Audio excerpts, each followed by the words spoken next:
رمضان کے بعد شوال جیسی آیا، اب کچھ حالات ایسے ہوئے کہ یزید نے اپنے خلفاء کو، اپنے گورنروں کو، اپنے امراء کو ہر جگہ پھیلا رکھا تھا، لیکن کوفہ ایک شہر ایسا تھا۔ کوفہ کی تھوڑی سی تاریخ میں آپ کو بتا دوں۔ کوفہ یہ 16 ہجری میں حضرت عمر فاروق رضی اللہ تعالیٰ عنہ کی خلافت کے زمانے میں بسایا گیا تھا۔ شروع سے ہی یہاں پر حضرت علی کے چاہنے والوں کی کثرت تھی۔ مولا علی شیر خدا رضی اللہ تعالیٰ عنہ سے محبت کرنے والے بہت زیادہ تھے، اسی لیے حضرت علی نے بھی خلافت کو مدینے سے اٹھا کر کے کوفہ پہنچایا، اور حضرت علی کے زمانے میں دارالخلافہ، خلافت ہاؤس کوفہ میں ہی رہا۔ آپ کے انتقال کے بعد امام حسن رضی اللہ تعالیٰ عنہ بھی کافی دن کوفہ میں رہے، اور پھر آپ کو کوفہ والوں نے ہی زہر دے کر کے قتل کیا۔ حسن مجتبی رضی اللہ تعالیٰ عنہ کو، امام حسین کے بڑے بھائی، زہر دے کر کے ان کا قتل کیا گیا۔ امام حسن رضی اللہ تعالیٰ عنہ کے ساتھ بھی اور حضرت علی کے ساتھ بھی غلط ہوا تھا کوفہ میں، لیکن وہاں کے لوگ اب بھی اسی بات کے قائل تھے کہ ہم اہل بیت کے ساتھ ہیں، رسول اللہ کے گھر والوں کے ساتھ ہیں۔ جب کوفہ والوں کو یہ معلوم ہوا کہ یزید خلیفہ بن چکا ہے، امیر معاویہ کا انتقال ہوا، تو وہ لوگ امیر معاویہ کو بھی پسند نہیں کرتے تھے۔ اب یزید بیٹھ گیا تو اور دشمنی میں جلنے لگے، کہا کہ ہم امیہ خاندان کو ہی نہیں پسند کرتے، خلافت کے حقدار تو علی کے گھر والے ہیں، حسین ابن علی کو چاہیے کہ وہ خلافت کا اعلان کرے، اپنے خلیفہ ہونے کا اعلان کرے۔ تو کوفہ والوں میں آپس میں یہ میٹنگیں ہونے لگی، ہم تو یزید کو خلیفہ نہیں مانیں گے۔ تو ان لوگوں کا کہنا اپنی جگہ پر صحیح تھا، یزید کو کیسے خلیفہ بانے۔ اس وقت نعمان بن بشیر وہاں کے گورنر تھے، صحابی رسول ہیں۔ نعمان بن بشیر یزید کے گورنر بن کر کے تھے، تو کوفہ والوں کا ایسا سلوک تھا کہ نعمان بن بشیر کے پیچھے بھی نماز نہیں پڑھتے تھے کہ یزید کا گورنر ہے، نہ عید پڑھنے کے لیے جاتے تھے۔ جب یہ حالات ایسے ہوئے اور کوفہ والوں کو یہ معلوم ہوا کہ امام حسین نے بھی یزید کی بیعت سے انکار کر دیا ہے اور مدینہ چھوڑ کر مکہ آ چکے ہیں، تو پھر کوفہ والوں کو ایک اور سہارا ملنا، یعنی ایک امید جاگ گئی۔ ان کو ایسا لگا ایک سہارا مل جائے گا، اور یہ سوچا کیوں نہ ہم امام حسین کو یہاں بلا لیں، کیونکہ ہم بھی یہ چاہتے ہیں کہ یزید خلیفہ نہ ہو۔ امام حسین آئیں گے تو ہم دل و جان سے ان کو خلیفہ بنائیں گے اور ان کے ہاتھ پر بیعت کریں گے۔ یہ معاملہ پیش آیا تو کوفہ والوں نے آپس میں میٹنگیں شروع کی، دن رات میٹنگ ہوتی تھی کہ حسین ابن علی کو کیسے بلایا جائے۔ بعد میں طے ہوا کہ ہم معزز لوگوں کے ذریعے سے خط بھیجتے ہیں مکہ اور امام حسین کو طلب کرتے ہیں۔ تو خط جو ہے آنے شروع ہوئے، شوال میں خط آنے شروع ہو گئے۔ شوال میں کوفہ والوں کے پہلے 3 خط آئے، اس میں لکھا گیا تھا کہ اے علی مرتضیٰ کے شہزادے، فاطمہ کے لاڈلے حسین، ہم نے سنا ہے کہ آپ نے یزید کی بیعت کا انکار کیا ہے اور آپ مکہ آ چکے ہیں، لہٰذا ہم یہ چاہتے ہیں کہ آپ کوفہ آ جائیں۔ کوفہ آپ کے والد گرامی مولا علی شیر خدا کا دارالخلافہ تھا، آپ اسی خلافت کو آگے بڑھائیں، ہم سب آپ کے ساتھ ہیں۔ ان خطوں میں لکھا ہوا تھا، اور حضرت عبداللہ بن زبیر وہاں پر تھے، امام حسین کو انہوں نے کہا ان خطوں پر آپ بھروسہ مت کریں۔ اسی شام کو 300 خط اور آئے، کوفہ سے 300 خط آئے، مہر بند، اور معزز لوگوں کے وہاں پر مہر تھی، دستخط تھے کوفہ والوں کے۔ جب امام حسین کے پاس خطوں کا سلسلہ جاری ہوا، 300 کے بعد روایتیں ہیں 1000 کی تعداد میں خط آنے شروع ہو گئے۔ پورے کوفہ والوں کی ایک ہی بات تھی کہ حسین ہمارے پاس آ جائے، امام حسین ہمارے پاس آ جائے۔ حضرت امام حسین کو بلانے کی اور ان کو دعوت دینے کی یہ مہم بہت زور پکڑ لی، طول پکڑ لی۔ اس کے بعد امام حسین نے اپنے گھر والوں سے مشورہ کیا، کیا ہم مکہ میں ہی پوری زندگی کاٹ دیں یا پھر کوفہ جائیں؟ کوفہ جا کر کے ہم دیکھتے ہیں۔ تو سارے لوگوں نے کہا کہ کوفہ نہ جائیں۔ وہ لوگوں نے حضرت علی کے ساتھ بھی اچھا معاملہ نہیں کیا، امام حسن کے ساتھ بھی اچھا معاملہ نہیں کیا۔ امام حسین پھر خاموش ہوئے۔ اب یہاں پر ذی القعدہ کا مہینہ شروع ہو چکا تھا، پھر خطوط اتنے آئے کہ کوفہ والوں نے ایسا خط لکھا، دیکھیں اب امام حسین کو جانا ضروری ہو گیا تھا۔ کیوں؟ انہوں نے لکھا تھا کہ اے حسین ابن علی، امام علی مقام، قیامت کے دن اگر اللہ تعالی ہم سے سوال کرے کہ تم نے یزید جیسے فاسق و فاجر کو امام کیوں بنایا، کیوں اس کے ہاتھ میں بیعت کی؟ تو آپ سن لے، ہم اللہ کی بارگاہ میں یہ کہیں گے، ہم نے تو تیرے رسول کے شہزادے کو بلایا تھا، انہوں نے اپنا ہاتھ ہمیں نہیں دیا، اس لیے ہم نے یزید کے ہاتھ میں ہاتھ دیا۔ یہ بلیک میل کرنے کا طریقہ ہے، اس طور پر ایموشنل کرنے کا طریقہ ہے۔ تو انہوں نے جب یہ کہا تو یہ حجت ہو گئی امام حسین پر۔ حضرت امام حسین نے کہا میرے اوپر اب جانا واجب ہو گیا ہے، کیونکہ ظاہر سی بات ہے کوفہ والے ایک ظالم و جابر کے خلاف کھڑے ہیں، تو جو سمجھتا ہے کہ ظالم کے ہاتھ میں ہاتھ نہیں دینا چاہیے، اسے چاہیے کہ وہ اپنا ہاتھ ان کے سامنے بڑھائے۔ ظاہر سی بات ہے اصول اور طریقہ یہی ہے کہ اگر کوئی گندے پانی کا گلاس لے کر پکڑا اور پی رہا ہے تو آپ کا فرض بنتا ہے آپ اس کو روکیں، آپ اس کو روکیں۔ لیکن روکنے کا طریقہ کیا ہے؟ آپ ایک اچھے پانی کا گلاس اس کو دیں اور وہ پانی پھینکنے کا حکم دیں، وہ پھینک دے گا اور آپ کے پاس کا اچھا پانی پی لے گا۔ اور اگر آپ اچھا پانی بھی نہیں دے رہے اور اس کو برائی سے روک بھی رہے ہیں، برے پانی سے، وہ پیاسا ہے پی لے گا۔ یہ اصول ہے، یہ دستور ہے۔ حسین اعظم رضی اللہ تعالیٰ عنہ جب یزید کی بیعت کا انکار کر چکے تھے تو ظاہر سی بات ہے اچھا خلیفہ بھی دینا آپ کی ذمہ داری ہو گئی تھی، اور اس کے سب سے زیادہ حقدار امام حسین تھے۔ حضرت حسین رضی اللہ تعالیٰ عنہ نے جب یہ کہا مجھ پر جانا واجب ہے، تو بعض معزز صحابہ مکہ کے انہوں نے مشورہ کیا کہ پہلے آپ اپنے خاندان میں سے کسی بھروسے مند معتمد آدمی کو کوفہ بھیجیں، اگر وہ وہاں کے حالات لکھ کر آپ کے پاس بھیج دے آپ کوفہ چلے جائیں۔ تب میرے آقا امام علی مقام حسین اعظم رضی اللہ تعالیٰ عنہ نے اپنے خاندان میں حضرت امام مسلم بن عقیل، اپنے چچا کے بیٹے، حضرت علی کے بھائی تھے عقیل، سگے بھائی تھے، ان کے بیٹے امام مسلم، یعنی امام مسلم امام حسین کے چچیرے بھائی تھے، چچیرے بھائی۔ امام مسلم کو بلایا، کہا کہ میرے بھائی میں چاہتا ہوں کہ آپ کوفہ جائیں اور وہاں کے حالات دیکھ کر کے مجھے لکھ بھیجو، جیسے حالات ہوں گے میں سفر کروں گا۔ امام مسلم بن عقیل نے کہا ٹھیک ہے حضور، آپ کا حکم جیسا ہوگا میں چلتا ہوں۔ دوسرے دن وہ رخت سفر باندھ رہے تھے، ان کے دو ننھے سے شہزادے ساتھ میں تھے۔ تاریخ کی سچائیاں آج بھی خون کے آنسو رلا دیتی ہیں۔ محمد اور ابراہیم دو ننھے شہزادے باپ سے بہت زیادہ لگاؤ رکھتے تھے۔ امام مسلم ان کے دو بیٹے محمد اور ابراہیم، جن کی عمروں میں اختلاف ہے، بعض نے لکھا ہے 8 اور 9 سال کی عمر کے تھے، وہ باپ کو چھوڑ کر رہتے نہیں تھے۔ تو امام مسلم نے کہا امام علی مقام سے کہ یہ ماں کو میرے بغیر ستائیں گے، پریشان کریں گے، سفر میں میں انہیں اپنے ساتھ لیتا ہوں۔ اجازت دی گئی، دونوں شہزادوں کو لے کر نکل پڑے۔ امام مسلم بن عقیل سفر کر کے جب کوفہ کی طرف آئے، کوفہ جیسے ہی آپ داخل ہوئے، کوفہ والے آپ کے استقبال کے لیے پورے راستے سجا چکے تھے، نعروں کی گونج میں آپ کو لایا گیا، جگہ جگہ آپ کے استقبال، ہر گھر میں دعوت، اور ہر گھر والا آپ کے لیے پلکیں بچھائے کھڑا تھا۔ امام مسلم بن عقیل جب کوفہ میں داخل ہوئے، لوگوں کے اور یہ جوش عقیدت، یہ محبت دیکھا آپ نے، اور اس کے بعد سارے لوگوں کو بلا کر کے کہا میں حسین ابن علی کا وکیل بن کر کے آیا ہوں، لہٰذا تم امام حسین کی بیعت چاہتے ہو، میرے ہاتھ پر بیعت کر لو، میں حسین ابن علی کی بیعت تم سے لینے آیا ہوں، وکیل بن کر ان کی بیعت لینے آیا ہوں۔ تو اس وقت کوفی لوگوں میں سے 12,000 لوگوں نے آپ کے ہاتھ پر بیعت کی، 12,000 لوگ بیعت کیے۔ یہ محبان اہل بیت کہلائے۔ حضور صلی اللہ علیہ وسلم کے گھر والوں سے محبت کا انہوں نے ایک عملی نمونہ پیش کیا۔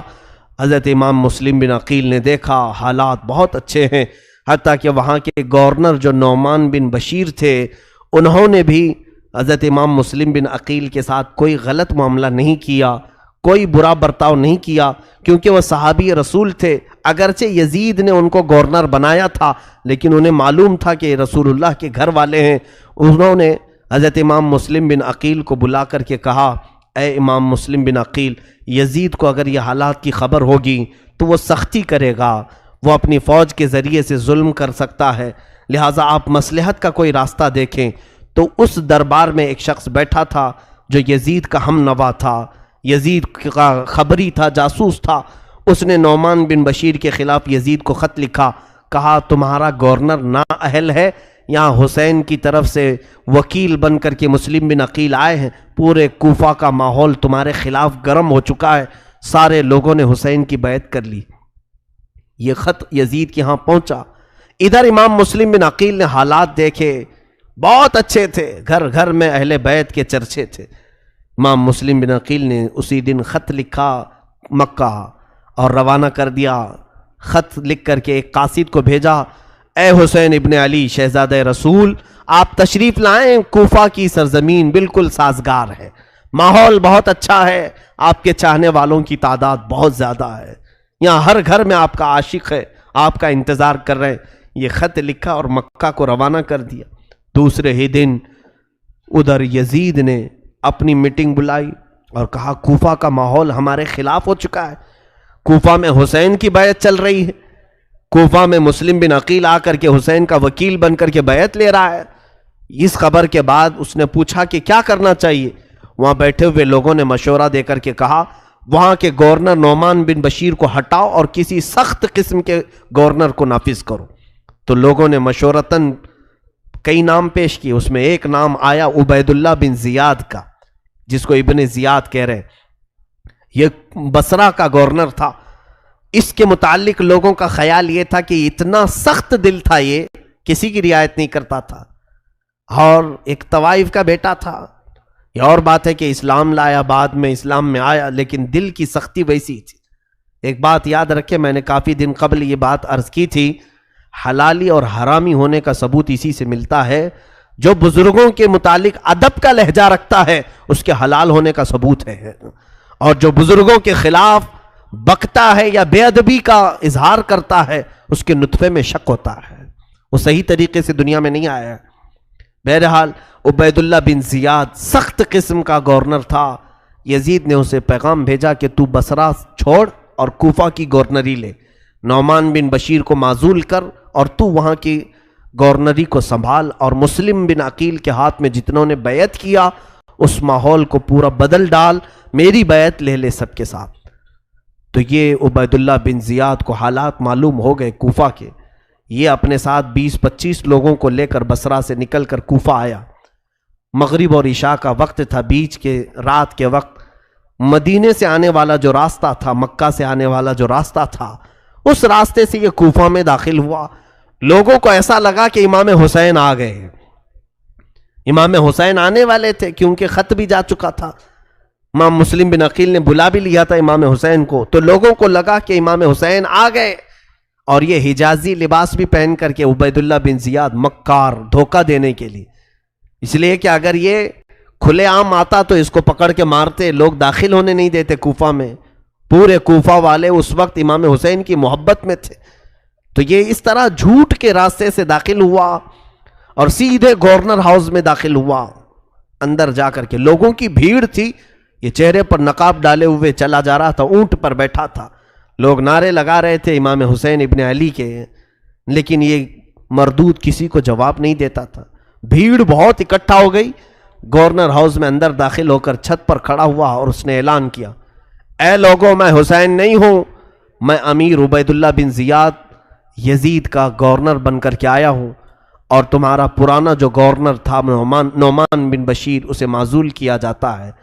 اتنا سننے کے بعد لوگ بپھر گئے، مایوس ہو گئے کہ اب گورنر بھی بدلا ہے، کچھ تو نیت خراب ہے، اور اس کی سختیاں لوگوں کو معلوم تھی۔ یہ جبر کرتا تھا، ظلم کرتا تھا، کسی کو اپنے سامنے کوئی رعایت نہیں دیتا تھا۔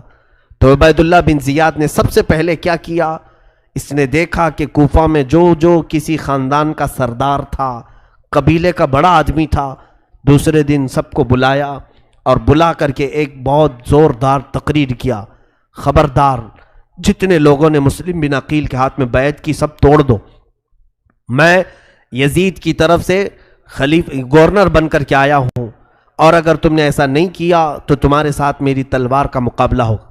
سبوں نے جواب دیا کہ اے ابن زیاد، اگر تو نے تلوار اٹھانے کی غلطی کی تو پھر ہماری تلواریں بھی تیرا مقابلہ کریں گی۔ اس کے ساتھ بہت بحث ہوئی۔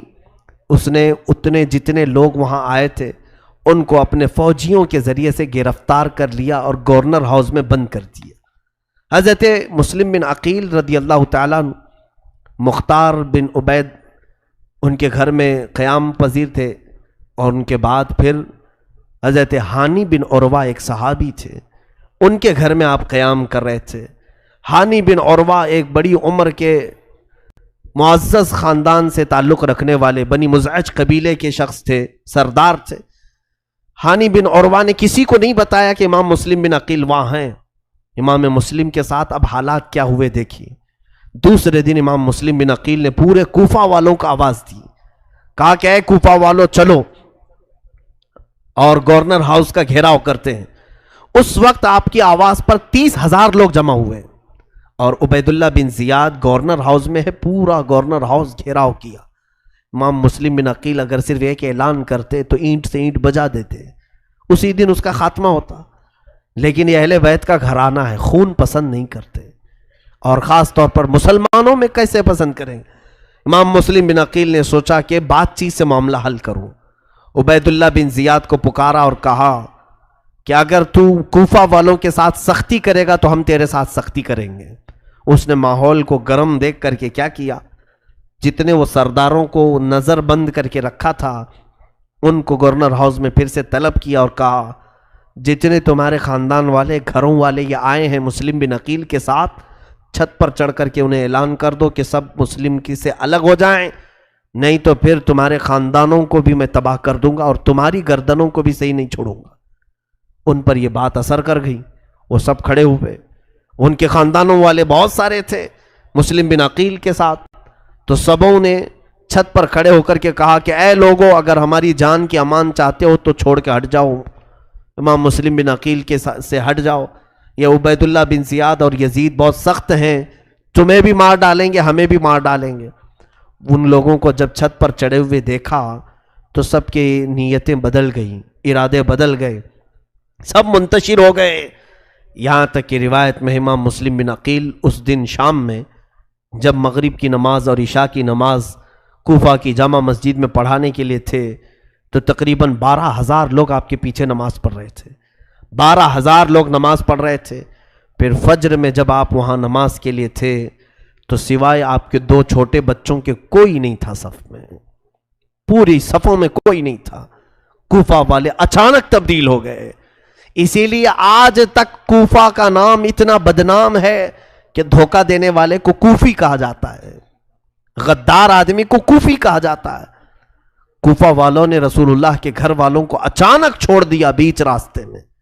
امام مسلم بن عقیل نے کہا ہائے محرومی اس حالت میں ان لوگوں نے لایا، وہ کہاں ہیں وہ نعرے، وہ کہاں ہیں وہ خطوط جو لکھے جا رہے تھے۔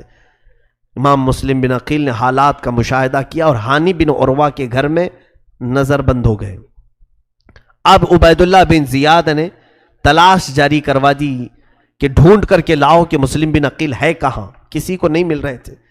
ایک جاسوس معقل نام کا غلام تھا، شامی غلام، اس کو کچھ پیسے دے کر کے اس نے جاسوسی کے ساتھ ڈھونڈنا شروع کیا۔ اس نے ایک معزز شخص کو پکڑا اور کہا کہ میں اہل بیت کا سچا عاشق ہوں، سنا ہے امام مسلم بن عقیل کوفہ میں ہیں، میں ان کو کچھ ہدیہ دینے کے لیے آیا ہوں، میں مدینے سے آیا ہوں۔ تو انہوں نے خیر خواہ سمجھا اور وہ لے جا کر کے ہانی بن عروہ کے گھر اسے پہنچایا۔ وہ معقل نام کا غلام ہانی بن عروہ کے گھر گیا۔ حضرت ہانی بن عروہ نے پوچھا کہ کیوں آئے ہو؟ وہ روتے دھوتے کہنے لگا سنا امام مسلم بن عقیل بڑی تکلیفوں میں آ گئے، میں اہل بیت کا بڑا عاشق ہوں، میں ان کو کچھ نذرانے دینے آیا ہوں، کچھ سونے کے سکے اشرفیاں لے کر کے آیا تھا۔ ہانی بن عروہ نے اس کو بھی محب اہل بیت سمجھ کر اندر لے گئے، خاص کمرے میں امام مسلم بن عقیل سے ملاقات کروائی۔ علم نہیں ہوگا کون بتائے گا، لیکن جب وہاں پہنچے سلام کیا تو اس نے جواب نہیں دیا۔ ہانی بن عروہ کو سیدھے اس نے چلانا شروع کیا، جبکہ وہ صحابی تھے۔ ہانی بن عروہ کیا تجھے معلوم نہیں کہ تو امیر المومنین کے خلاف بغاوت چھیڑ رکھا ہے؟ تو اپنے گھر میں ایک باغی شخص کو پناہ دے رکھا ہے اور وہاں پر میٹنگیں کرتا ہے، لوگوں کو اکٹھا کرتا ہے ہمارے خلاف لڑنے کے لیے، طاقت جمع کر رہا ہے۔ وہ بکتا گیا۔ ہانی بن عروہ نے کہا نہیں، میں ایسی کوئی سازش میں شریک نہیں ہوں، ہاں البتہ بن عقیل وہ رسول اللہ کے گھر والوں میں سے ہیں، اگر وہ مہمان بن کر میرے گھر میں آئے ہیں تو میں انہیں مہمان ٹھہراؤں گا اور میں ان کی خدمت کروں گا۔ اس نے کہا ہانی تم مسلم بن عقیل کو ہمارے حوالے کر دو، ہمارے حوالے کر دو۔ ہانی بن عروہ نے کہا میری پوری زندگی ختم ہو جائے مگر میں اپنے ہاتھوں سے امام مسلم کو تیرے حوالے نہیں کروں گا، تیرے حوالے نہیں کروں گا۔ امام مسلم بن عقیل کو حوالے کرنے سے انہوں نے انکار کیا تو عبید اللہ بن زیاد نے کہا ہانی تمہیں معلوم نہیں میرے تلوار کی سختیاں؟ ہانی بن عروہ نے کہا اگر تیرے تلوار کی سختیاں ہیں تو میرے گھر کے افراد بھی تیری اینٹ سے اینٹ بجا دیں گے، میرا قبیلہ بہت بڑا ہے، ہمارے خاندان کے لوگ یہاں پر سب حاضر ہو جائیں گے۔ اس نے ہانی بن عروہ کو نظر بند کر دیا، قید کر لیا اپنے اندر۔ ان کے چہرے پر چھڑی سے اتنا مارا گیا تھا کہ زخمی ہو چکے تھے، پورے لہو لہان ہو گئے تھے، ان کی عمر تقریباً 80 سال کی تھی۔ اتنا زخمی کر کے انہیں نظر بند کر دیا۔ دوسرے دن کوفہ میں یہ بات مشہور ہو گئی کہ ہانی بن عروہ کو قتل کر دیا گیا ہے۔ ان کا جو بڑا خاندان تھا وہ سب جمع ہو گئے، گورنر ہاؤس پر آ کر کے انہوں نے حملہ کیا، کہا ہانی بن عروہ ہمیں چاہیے۔ عبید اللہ بن زیاد نے پھر مکاری کی، قاضی شریح جو اس وقت کے مشہور قاضی تھے ان کو بلایا اور کہا کہ ان لوگوں کو گواہی دو۔ قاضی کی گواہی سارے لوگ مانتے تھے، قاضی کہہ دے چاند ہے تو چاند ہے، قاضی کہے عید ہے تو عید ہے۔ کہا کہ تم سب کو کہہ دو کہ ہانی بن عروہ زندہ ہیں اور قتل نہیں ہوا ہے، ان لوگوں کو منتشر کر دو۔ قاضی شریح حضرت ہانی بن عروہ کو دیکھنے کے لیے آئے، ان کی حالت بہت گمبھیر تھی۔ وہ آ کر کے باہر قاضی شریح نے اعلان کیا، ان کے دل میں نہیں تھا لیکن عبید اللہ بن زیاد کی سختیاں ایسی تھی کہ ان کے خاندان والوں سے کہا کہ ہانی بن عروہ محفوظ ہیں، قتل نہیں ہوئے۔ قاضی کی گواہی سن کر کے سب منتشر ہو گئے، چلے گئے۔ کسی مصلحت کی بنا پر عبید اللہ بن زیاد نے ان کو گورنر ہاؤس میں رکھا ہے، یہ دھوکہ دیا گیا۔ اب ہوا یہ، امام مسلم بن عقیل کو جب خبر ہوئی کہ ہانی بن عروہ کو اس نے گرفتار کیا ہے اور حالات بہت خراب ہوتے جا رہے ہیں، دوسرے ہی دن اس نے اپنے مکر کو ایسا کیا کہ وہ قبیلہ بنی مزعج کے لوگ سب منتشر ہوئے تو تقریباً کوفہ کے بڑے خاندانوں کے بڑے 12 لوگوں کی گردنیں کاٹ کر ان کے گھروں کے پاس پھینک دیا۔ پورا کوفہ سہم گیا، ڈر گیا، بڑے بڑے لوگوں کی گردنیں پڑی ہوئی ہیں نالیوں میں، گٹروں میں۔ خوف کا ماحول قائم کیا، یہ ڈر کا ماحول قائم کیا، سب گھروں میں دبک گئے، گھروں کے دروازے بند تھے، مارکیٹ بند تھی، چکے تھے، بند کر دیتے کہیں یہ ہمارے گھر میں آئے تو آفت نہ آ جائے، ابن زیاد کی سختیاں ہمارے ساتھ نہ آ جائیں۔ میرے عزیزو، دنیا اتنی تیزی سے بدلتی ہے، بولا نہیں جا سکتا۔ مطلب کے لوگ ہوتے ہیں، منہ پر تعریف کرنے والوں پر کبھی یقین نہ کرنا کہ یہ تمہاری موت تک ساتھ رہنے والے ہیں۔